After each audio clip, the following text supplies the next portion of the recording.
What you say? We're back to action again now. We're towards the front of the building. The front room. We got passing over here is pulling down the wood and drywall. And redoing the wall. Oh, they gotta come out. As you can see, we got some work to do in here still. This actually is supposed to be like, I guess, type of storage room. Actually, like to be a coat shed.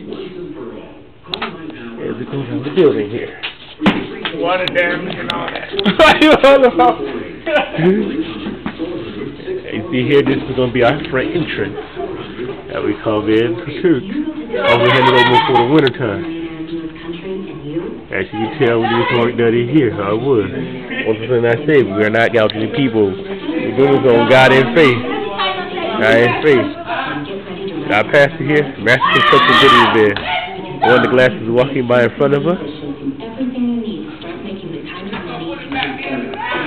And he is a master builder. So we're basically doing this with basically zero, almost no money. All by God, by faith, and by sight.